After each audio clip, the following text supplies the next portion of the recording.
sedikit, Bu Putri.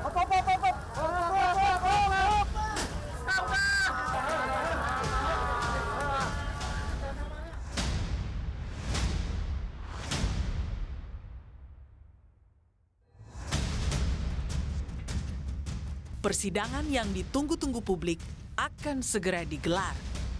Mantan Kadif Propam Polri Verdi Sambo bersama istri serta 3 ajudannya dalam hitungan hari akan menghadapi meja persidangan kasus pembunuhan Brigadir Yosua Huta Barat. Tak hanya menyidangkan perkara pembunuhan berencana Yosua, Pengadilan Negeri Jakarta Selatan juga akan menyidangkan kasus obstruction of justice dengan 7 tersangka termasuk Verdi Sambo. Besarnya perhatian publik menjadi pertaruhan para hakim mengadili kasus ini secara kredibel dan bermartabat. Saudara mau jujur benaran atau mau bohong? Saya mau jujur, Yang Mulia. Sebagaimana sorotan publik pada kasus pembunuhan Yosua saat ini, di tahun 2016, hal serupa juga terjadi pada kasus kopi maut sianida dengan terdakwa Jessica Kumala Wongso. Tak main-main, sidang dengan terdakwa Jessica Kumala Wongso ini ditayangkan secara langsung oleh media televisi termasuk Kompas TV dengan penayangan durasi terpanjang mencapai 12 jam. Tak hanya sosok Jessica yang menjadi perhatian, pertanyaan-pertanyaan para hakim juga menuai kontroversi. Anggota Majelis Hakim Binsar Gultom menjadi salah satu hakim yang paling disorot. Hanya saudara yang tahu pada tanggal 6 Januari itu, ya. Iya. Apa yang terjadi di lokasi itu? Hanya hitungan detik. Kalau memang bukan saudara, lalu siapakah menurut saudara yang mencemari atau memasukkan sesuatu zat kimia di kopi itu? Saya tidak tahu, Yang Mulia.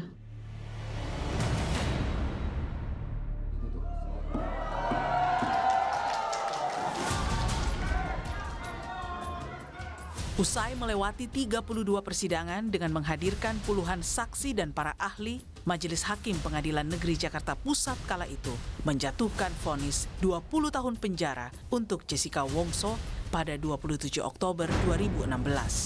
Jessica lolos dari ancaman maksimal, yakni hukuman mati.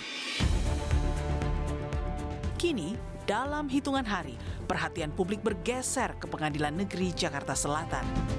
Sidang Sambo akan menjadi pertaruhan para hakim untuk menjawab berbagai teka-teki, mulai dari motif pembunuhan, peran setiap tersangka, serta polemik ada tidaknya pelecehan seksual.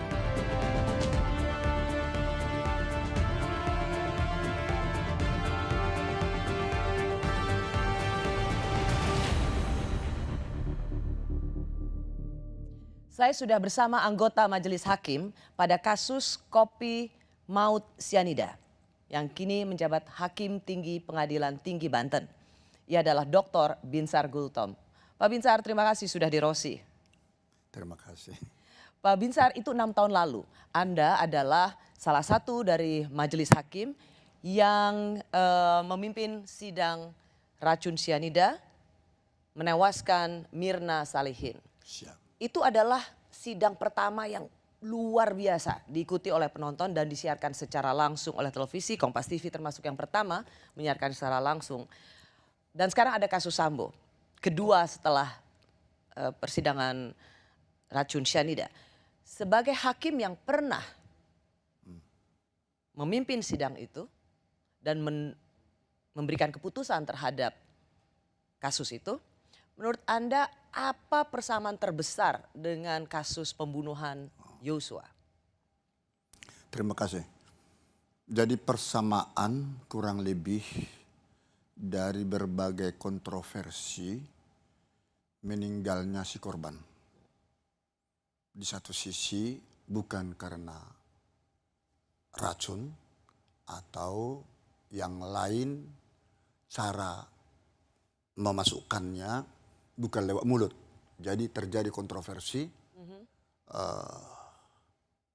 Jadi banyak alat-alat bukti dan barang bukti yang perlu dieliminasi oleh para hakim. Pada waktu itu? Pada waktu kasus racun cyanida? Betul sekali. Oke. Ya. Jadi pendapat yang bermacam ragam itu kami selaku hakim fokus kepada surat dakwaan jaksa.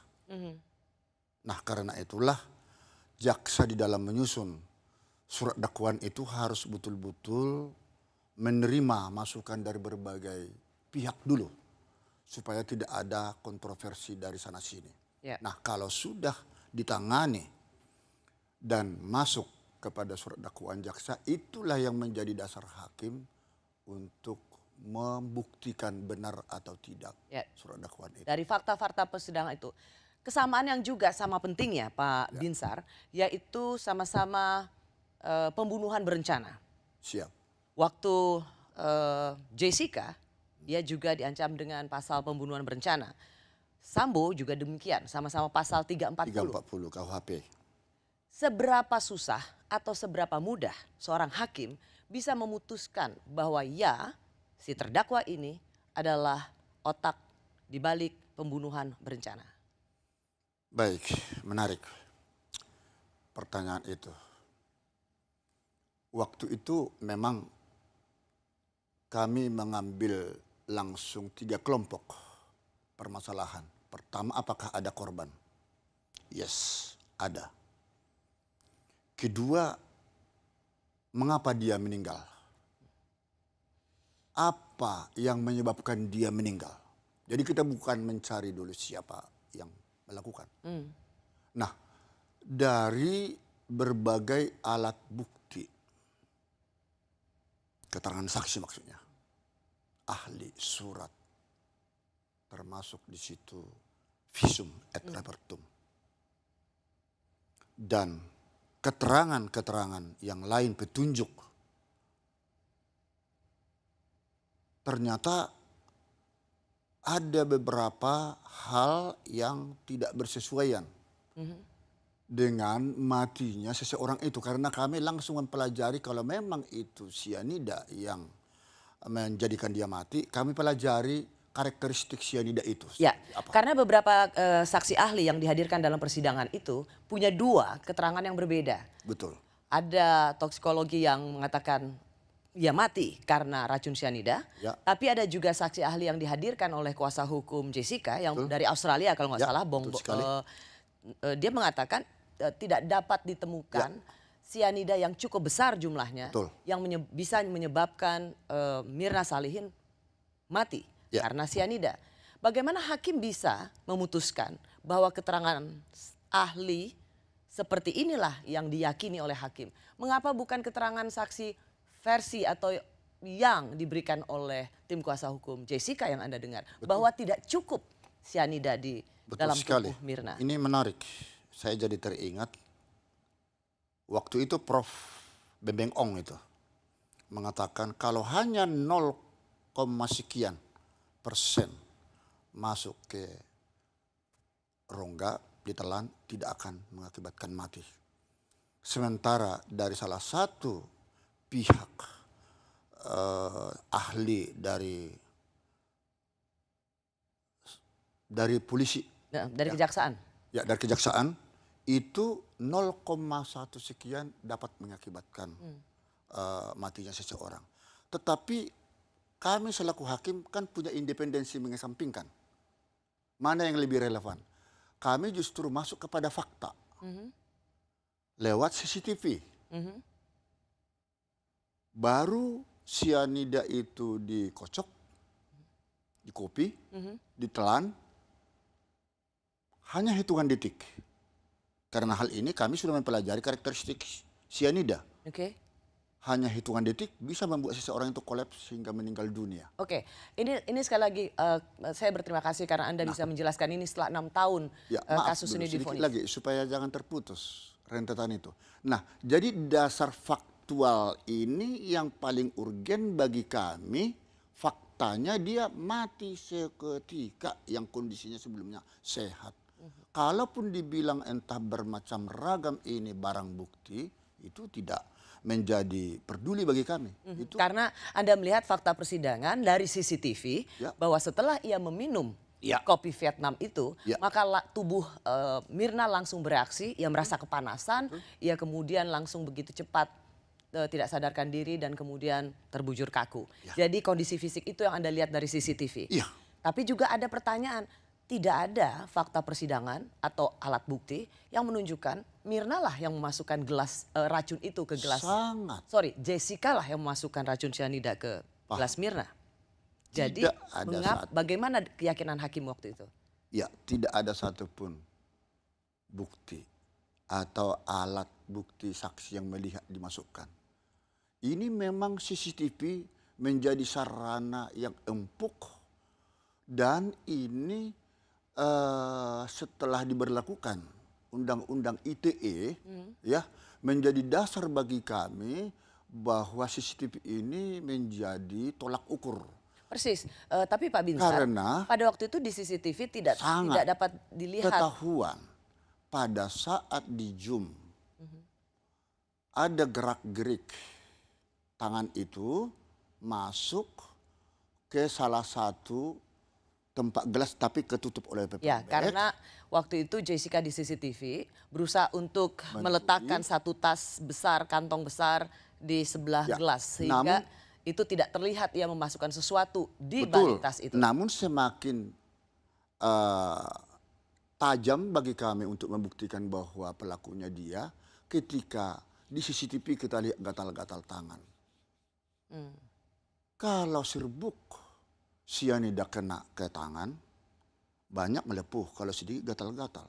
Hingga gatal di paha, dibuang celana, jeans. Alasan katanya sobek. Bagi kami mau dibuang alat-alat bukti, barang bukti tersebut yang menjadi alat untuk mematikan seseorang itu, no problem. Justru disitulah keyakinan hakim timbul. Jadi keyakinan hakim itu tidak muncul seketika. Dari berbagai pengamatan, dan ini pengamatan ini hanya ada pada hakim. Pak Binsar, pada waktu itu Anda dianggap sebagai hakim yang kontroversial. Bahkan Anda sempat dilaporkan oleh kuasa hukum Siap. Jessica ke Komisi Yudisial. Kata Otto Hasibuan pada waktu itu adalah Anda dianggap sebagai hakim yang tendensius. Karena sepertinya salah satu anggota majelis pada waktu itu yaitu Binsar Gultom sudah punya keyakinan bahwa Jessica lah yang meracuni Mirna. Karena Anda sempat atau Anda mengucapkan sesuatu dengan sengaja di sidang yaitu Jessica dapat dihukum walaupun tidak ada saksi yang melihat. Ya, hafal sekali mbaknya. Betul.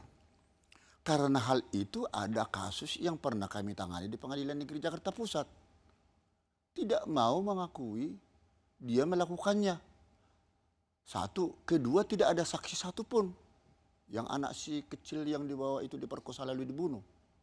Bahkan waktu saya ketua Pengadilan Negeri di Simalungun, tidak satupun orang tahu istrinya itu suaminya yang mencekik. Tapi dibuat modus operandi, digantung kayak Dragula itu istrinya dibedaki segala macam. Nah, tidak ada satu saksi pun. Tapi saya dengan tajam mempunyai suatu pemikiran kepada Kapolresnya waktu dia dialog kopi break dengan saya, gampang membuktikannya karena sudah 6 bulan di teror terus itu di Kapolres Simalungun. Periksa tukang mandi yang memandikan mayat. Ada yang tidak lebab-lebab, ada yang tidak bekas cekikan, ada yang tidak terbujur lidah. Ternyata di sana bekas cekikan. Ya toh? Kemudian lidah tidak ada karena memang waktu menggantung itu. Jadi Pak Binsar ingin mengatakan bahwa hakim juga bisa punya keyakinan terdakwa melakukan perbuatan yang didakwakan padanya, terlepas itu ada saksi atau tidak, sepanjang ada alat bukti yang mendukung. Ya, panca indera yang keenam. Makanya terdakwa sekalipun mengaku atau tidak, sebagaimana diatur dalam pasal 189 ayat 3 KUHP, keterangan terdakwa hanya berlaku bagi dirinya sendiri. Karena itu dia punya hak ingkar. Ya. Bagi saya tidak peduli dia mau mengakui Gampangnya atau tidak. terdakwa boleh berbohong karena dia ingin melakukan apapun untuk membebaskan diri dan itu dari akan jerat menjadikan hal-hal yang berat kan. Ya, Pak Binsar, terakhir, Pak Binsar, kalau kita dengar tadi sering mencecar Jessica dengan mengatakan mau jujur atau tidak, Ya. mau berkata jujur atau tidak. Betul. Dulu kan nggak pakai lie detector ya? Tidak, saya rasa. Sepertinya. Ya. Buat Pak Binsar, apakah hakim dengan lie detector itu membantu untuk menguatkan kepercayaan hakim terhadap kesaksian seseorang? Atau Bapak juga melihat bahwa ada kriminolog mengatakan jangan pernah percaya pada lie detector, itu orang yang berbohong akan tidak terlihat di lie detector. Sebagai seorang hakim, bagaimana Anda melihat bobot lie detector ini sebagai bagian dari kesaksian, kejujuran kesaksian terdakwa?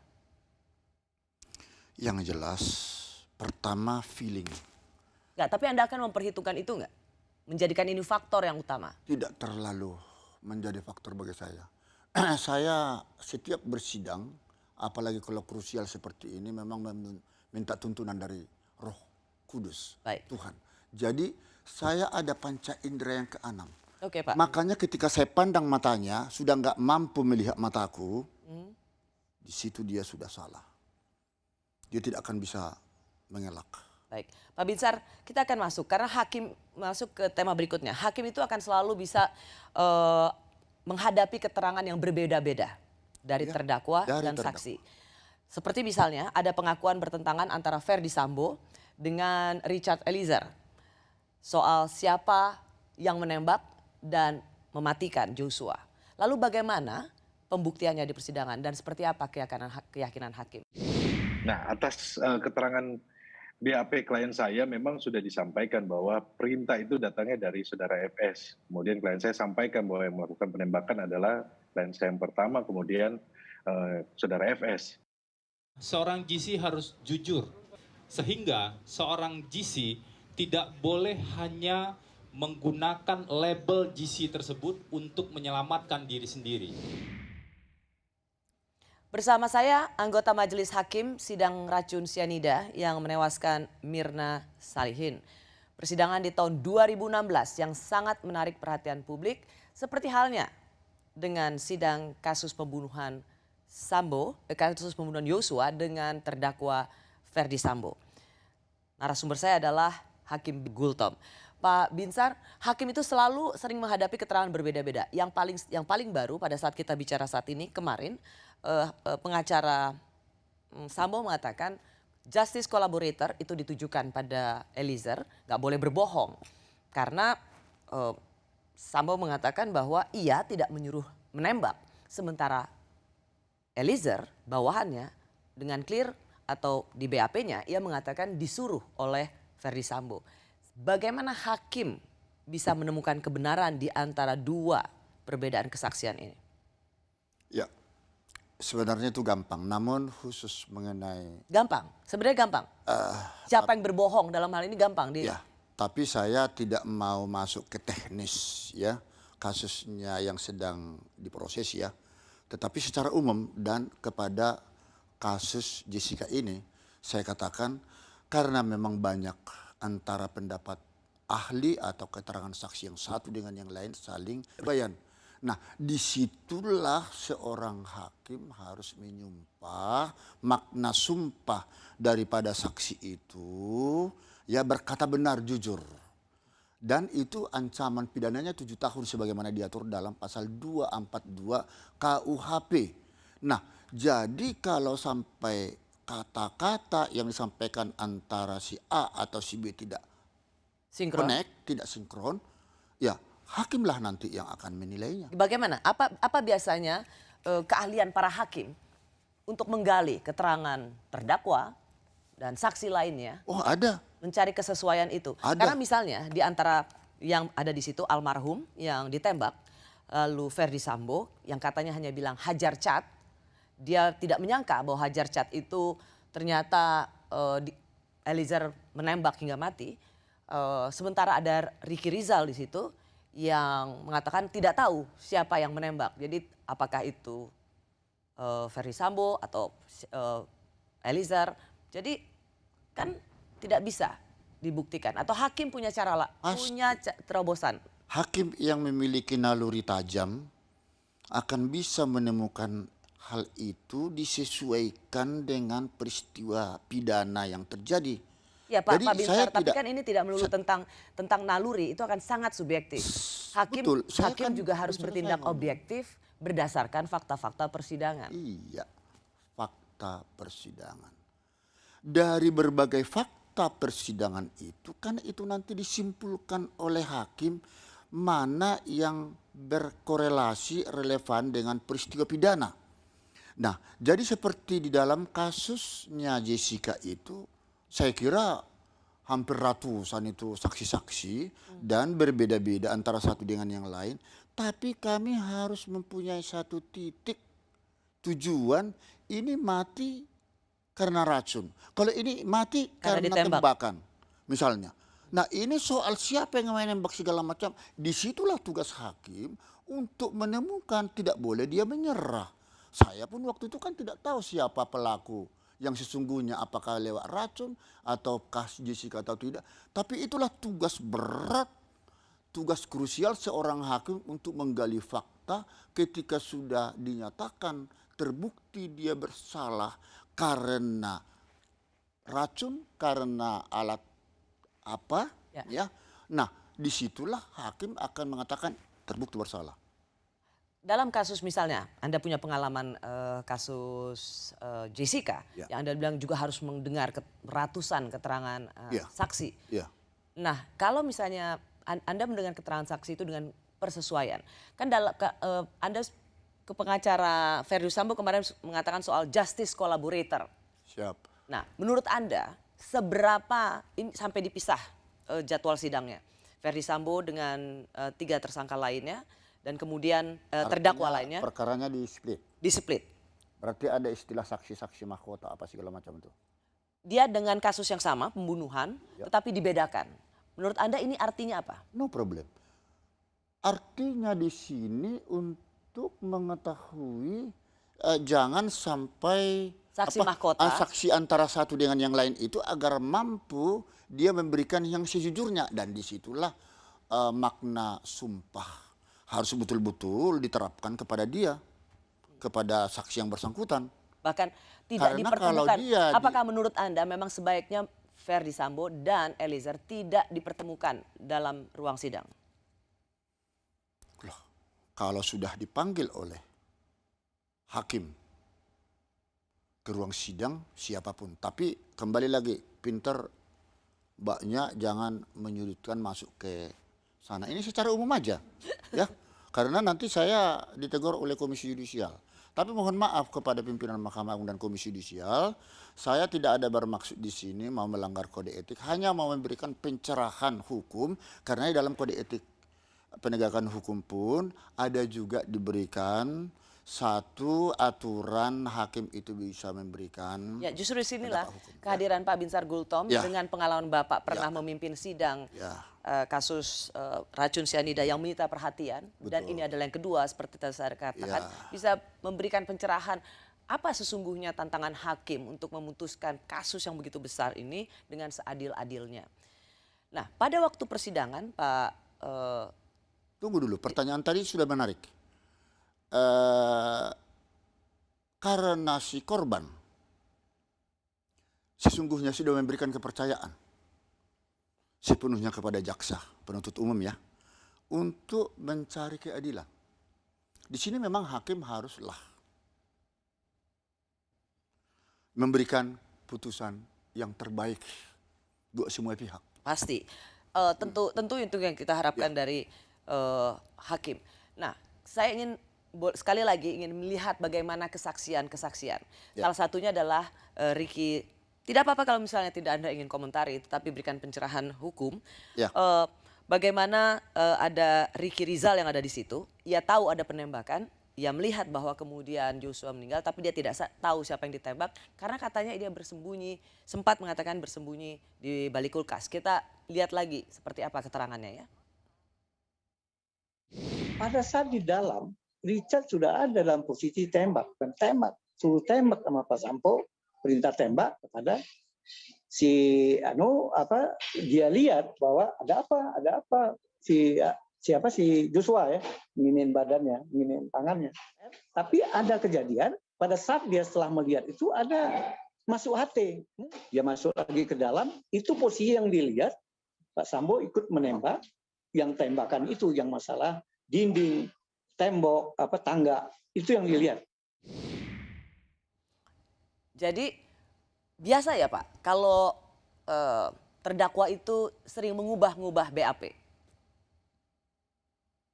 Awalnya misalnya dibilang ia tidak tahu karena bersembunyi di balik kulkas. Tapi kemudian ada BAP lagi, dia tidak tahu karena HT itu ia menerima panggilan HT sehingga ia berbalik badan. Apakah biasa mengubah-ubah BAP? Dan kemudian apa yang terjadi berbeda juga kesaksian ketika itu sudah di persidangan. Sepertinya kembali lagi saya katakan kurang tepat kalau pertanyaan itu kepada saya. Tetapi saya bisa memberikan satu gambaran umum, ya. Adalah hak daripada si tersangka atau si terdakwa melakukan perubahan demi perubahan itu, akan tetapi itu kan semua dicatat dalam berita acara. Dan disitulah nanti akan dikorelasikan dengan fakta yang sesungguhnya. Ya. Jadi ini wewenang hakim di dalam hal ini semualah. Pasti, semua pasti ini semua ada di tangan hakim. Karena Pokoknya hakim kita adalah tunggu wakil hakim Tuhan dalam bisa menangani pengadilan seperti ini. kasus. Tapi kan justru hakim juga perlu untuk menjelaskan, ya meskipun itu dianggap saat ini tidak diizinkan, tapi perlu juga menjelaskan, bukankah vonis hakim itu adalah mahkota Ya, bagi para betul. hakim? Nah, sebentar Ibu. Saya mau masuk ke selanjutnya soal motif. Sedikit saja ini. Seperti ini. Kan ada rekonstruksi seperti kami kemarin. Tidak bisa diberikan rekonstruksi di Kopi Olivier. Kami lakukan. Oke, apa itu? Apa substansi? Rekonstruksi relevansinya untuk mengetahui letak kopi itu pertama ditaruh di mana, lalu posisi si Jessica itu di mana, posisi korban itu nanti masuk ke mana. Oke, Anda mau mengatakan bahwa sebenarnya sudah ada rekonstruksi di kafe itu, di TKP itu. Kami tidak ada. Tetapi Anda mengulang lagi Kami di secara KP langsung kami di tidak persidangan tahu. kan? Tidak pernah ada. Kami tadinya mau ke sana tidak jadi karena demi keamanan. Tapi akhirnya di kantor kami lakukan. Disitulah kami dapat melihat kejadian seperti ini. Oke, publik yang mengikuti kasus pembunuhan Mirna dengan racun cyanida sama seperti yang mengikuti kasus pembunuhan Yosua. Karena yang mereka ingin tahu adalah apa motif. Padahal seperti juga dalam sidang Jessica, saksi ahli mengatakan pembunuhan berencana tidak perlu adanya motif. Jadi untuk kasus Sambo, perlukah hakim mencari tahu soal motif? Soal motif itu tidak harus ada, tapi boleh ada juga. Kadang-kadang kan hakim ingin tahu juga, karena kan motif itu apakah pelakunya ini orang sehat atau orang gila kan gitu. Sehingga dicari motifnya. Kalau sudah tidak gila sebenarnya cukup. Motif itu cuma pertanyaannya satu, ya pengalaman saya, kenapa Anda bunuh? Itu aja. Kalau motif itu nggak usah dipersoalkan, di persidangan bukan yang dibuktikan bukan motif, tapi unsur. Apakah unsur 340 atau nanti 338 terbukti atau tidak? Ya, Yuntus di 558, Yuntis 56. Hanya itu, tapi kita kan suka lihat di persidangan itu yang ya maklum lah. Gitu. Saya bersama salah seorang majelis hakim dalam kasus sidang beracun cyanida. Binsar Gultom. Pak Binsar, sama-sama kasus pembunuhan berencana 340. Perlu motif atau tidak? Mencari motif mengapa Joshua dibunuh? Atau perlu motif mengapa Mirna dibunuh? Ya, memang di dalam unsur 340 KUHP itu tidak ada kata istilah motif. Tapi menurut Anda, merasa perlu nggak seorang hakim mencari motif? Sangat perlu. Kenapa? Apalagi di dalam perencanaan. Sudah terencana, tersistemik, terstruktur. Pasti ada yang menyebabkan dia mau melakukan sesuatu. Ya, tapi mengapa itu harus dicari oleh hakim? Bukankah kalau unsurnya sudah terpenuhi, ia merencanakan itu dengan tenang, ia memiliki waktu untuk merencanakan dan mengeksekusinya, jadi unsurnya sudah terpenuhi, buat apa lagi dicari motif? Karena tanpa sebab kausalitas ya. Tidak ada akibat. Nah, kalau dia langsung katakan membunuh tanpa ada sebab, itu kan berarti pembunuhan biasa. 338. 338 KUHP. Tapi karena ini ada perencanaan, teori-teori yang berkembang tadi tidak perlu, di dalam unsur itu memang tidak diperlukan, akan tetapi itu sangat berkaitan dengan penjatuhan pidana. Ini kalau menurut saya. Penjatuhan pidana dalam 340 kan 20 berat ringannya 20 tahun hukuman mati dan juga penjara seumur hidup, hukuman mati. Betul. Tapi bukankah dalam persidangan dengan terdakwa Jessica pada waktu itu majelis hakim memanggil saksi ahli Profesor Edi Sihirie yang sekarang menjadi Wakil Menteri Hukum dan HAM, di situ mengatakan tidak perlu adanya motif, mencari motif lagi untuk kasus 340. Artinya hakim sendiri sudah mendapat gambaran keterangan saksi ahli bahwa tidak perlu mencari. Ya, itu kan menurut pendapat beliau. Tetapi dalam amar putusan Anda termasuk juga menimbang tidak perlu mencari, tidak perlu ada motif. Tetapi artinya Anda termasuk juga mendengarkan kesaksian ahli bahwa tidak perlu ada motif dalam kasus pembunuhan berencana. Itu perlu dilihat. Saya kira di situ motif itu tetap perlu di dalam mempertimbangkan berat ringannya pemidanaan. Karena tanpa kita mencari kausalitas itu nanti pemidanaannya itu menjadi sesat. Ya. Dan kalau ditanyakan mengapa kami, tadi tidak ditanya, nggak perlu saya jawab. Coba apa? Terus mengapa Anda terus mencari motif? Bukan. Ya, mengapa mencari motif itu? Kami sudah tahu walaupun itu ada yang masuk akal, ada yang tidak masuk di akal ya.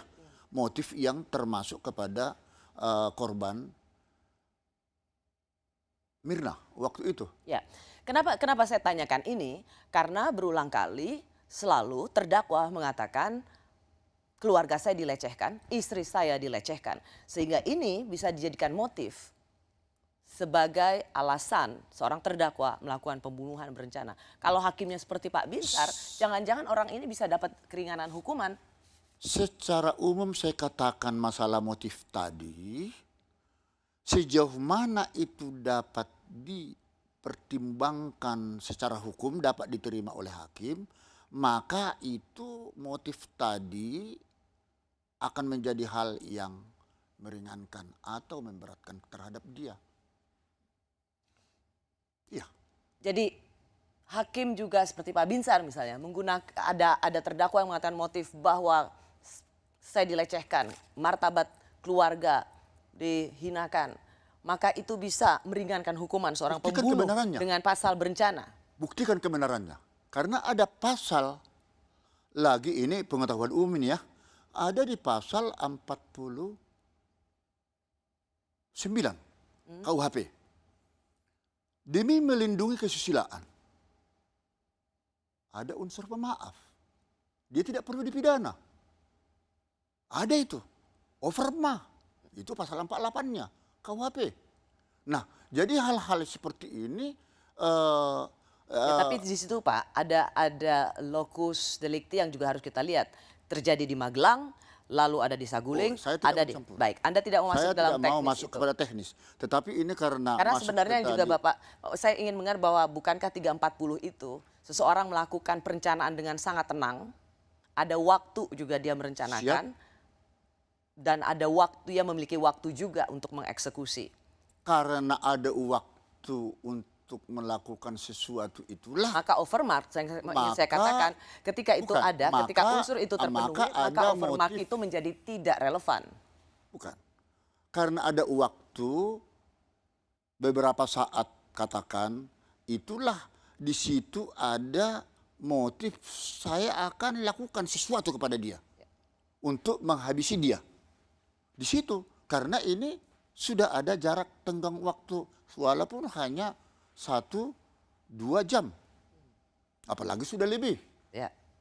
Kan begitu. Persis. Begitu juga lah ini motif daripada si Jessica ini kepada si Mirna ini sebenarnya ada dua hal, tetapi ada yang tidak bisa diangkat di persidangan saat itu karena saat itu ada kalimat solihin orang tua si korban. Ketika kawinnya anakku kurang lebih 40 hari mati, dia bilang. Akhirnya kita cari terus bukti dan pada waktu pernikahannya si korban ini dia tidak diundang, dia datang tetap di Australia. Waktu ditanya, buat Bapak sebagai seorang anggota majelis hakim mencari motif itu penting untuk memastikan bahwa inilah alasan dia membunuh. Iya, kalau tidak orang gila dong dia.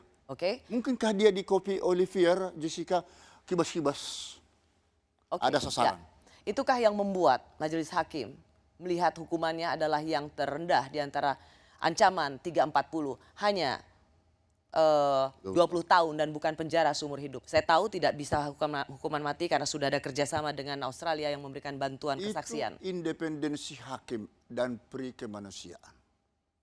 Hakim itu tidak bisa diintervensi kalau sudah masuk kepada vonis. Tapi karena motif kemanusiaannya ada di sana. Tetapi kita setelah mengetahui, oh ini akibat ini toh alasannya dia melakukan racun tersebut. Oh jadi kita puas itu loh. Puas karena? Puas karena ada sebab, ada akibat. Iya. Soal mengenai hal yang memberatkan dan meringankan ini berbeda kasus dengan apa yang tertera di dalam Sambo. Ya. Karena motifnya beda nih. Saya tidak mau terlalu jauh mencampuri ke sana. Ini motifnya lain. Ya. Sebenarnya motif dalam banyak kasus. Seberapa perlu sesungguhnya dalam kasus pembunuhan berencana dicari motif. Dan tadi Bapak bilang merasa perlu meskipun saksi ahli dalam persidangan Mirna pun atau dengan terdakwa Jessica, saksi ahli mengatakan tidak perlu. Nah, salah satu juga yang terdakwa akan selalu mengupayakan adanya motif yang supaya hakim menganggap ini masuk akal. Dan yang dikhawatirkan adalah membenarkan pembunuhan itu. Demikian juga saya menyampaikan bela sungkawa atas meninggalnya Brigadir Joshua. Semoga keluarga diberikan kekuatan. Namun semua itu terlepas dari apa yang telah dilakukan saudara Joshua kepada istri dan keluarga saya. Saya siap untuk menjalani semua proses. Istri saya, tangan Bapak lepas Pak. Bapak saya pegang. Tangan Bapak justru menjadi korban. Saya bersama salah seorang anggota majelis hakim kasus racun sianida yang menewaskan Mirna Salihin dengan terpidana Jessica. Salah satu persidangan yang terbuka dan disiarkan secara langsung oleh TV nasional pada tahun 2016. Pak Binsar Gultom, apakah motif-motif seperti ini tadi sudah kita lihat yang juga dilakukan oleh banyak terdakwa lainnya akan membuat hati hakim itu luluh sehingga melihat oh iya ia melakukan pembunuhan karena harkat martabatnya dilecehkan? Saya kalau dihubungkan dengan kasus Sambo tidak berani saya ngomong begitu. Cukup pemirsa yang menafsirkannya. Tetapi yang saya katakan tadi motif itu jika sudah diketahui apa yang menyebabkan kematian seseorang, ada satu perasaan lega bagi hakim ya, satu bahwa dia melakukan itu sadar, bukan karena maaf gila.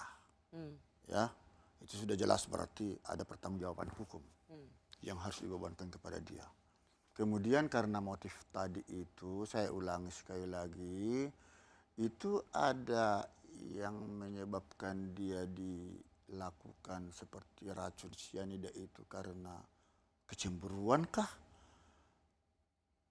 Atau ada kasus lain mungkin karena Tadi saya katakan di pasal 49 KUHP itu karena menjaga kehormatan kah? Tapi seketika itu dilakukan perlawanan terhadap yang menggagahi tersebut. Nah, itu aturan ada seperti itu. Tidak perlu dipidana. Ya. Jadi itu bagian dari pembelaan diri. Ya. Dan berbeda dengan pembunuhan berencana. Ya, jadi ini hanya secara umumnya saya katakannya, tetapi dalam hal kasus Jessica ini yang saya katakan tadi itu karena saya sudah melihat itu motifnya seperti itu, ada kecemburuan, ya sudah. Tapi hal-hal yang memberatkan dan meringankan itu juga bisa tergantung pada hakim untuk bisa mengambil. Oke, tadi Pak Binsar mengatakan ada satu kata, kecemburuan. Ini di dalam kasus Jessica. Di dalam kasus Jessica. Ini tentang relasi antara terdakwa dan korban waktu itu. Iya. Oke. Tetapi ini tidak diungkap di persidangan. Hanya menjadi semacam, ya ada kesaksian bahwa marah. Di pertimbangan ada. Di pertimbangan ada. Tetapi kemudian tidak terlalu masuk ke soal relasi, soal kecemburuan itu. Mengapa? Apakah ini terlalu personal, terlalu privat? Ya, ada hubungannya juga ke sana. Jadi publik tidak perlu tahu juga sesuatu yang bersifat personal karena tidak ada kaitannya. Meskipun itu menjadi salah satu yang sempat diucapkan. Ya, itu kesimpulan Ibu. Oke. Saya tidak tahu. Ya, yang jelas andai kata dibaca itu pertimbangan kami ya itu berkorelasi. Ya, berkorelasi. Artinya kalau sesuatu yang bersifat sangat privat, perlukah itu dibuka di pengadilan? Kalau ada hubungannya dengan peristiwa, why not? Mengapa itu tidak dibuka di kasus sidang Jessica? Kembali kami kepada surat dakwaan jaksa. Karena itu tidak dimasukkan dalam Tidak kasus dimasukkan. dakwaan jaksa. Iya. Makanya saya hanya meminta kepada jaksa kalau itu mungkin tidak apa-apa, saya tidak mencampuri institusional lain. Surat dakwaan itu benar-benar harus dapat dipertanggungjawabkan apakah itu tunggal ataukah itu alternatif ya. Karena di sanalah nanti hakim akan menilai alat bukti, barang bukti ya. Jadi sehingga semuanya terjadi peradilan cepat, sederhana, biaya ringan. Ya. Ketika terdakwa terus-menerus mengatakan apa yang terjadi pada pasangannya yang menjadi motif, sebagai seorang hakim, apakah ini trik atau siasat terdakwa untuk bisa mengurangi hukuman dari ancaman 340, yaitu seumur hidup, bahkan mati? Kalau dikaitkan dengan kasusnya Jessica, sama sekali tidak ada keterkaitan. Itu apakah ada trik atau tidak itu murni adalah dari. Kalau pada kasus-kasus lainnya yang Anda hadapi? Tidak. Biasanya. Putusan itu tidak boleh dipermainkan karena ada trik-trik segala macam.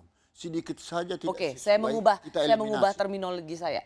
Bahwa terdakwa akan dengan kuasa hukumnya akan selalu menggunakan cara mengatakan motifnya, mengapa ia melakukan ini. Ini adalah salah satu upaya terdakwa untuk bisa melepaskan diri dari jerat hukuman maksimal. Sejauh mana motif itu dapat dipertanggungjawabkan kan itu?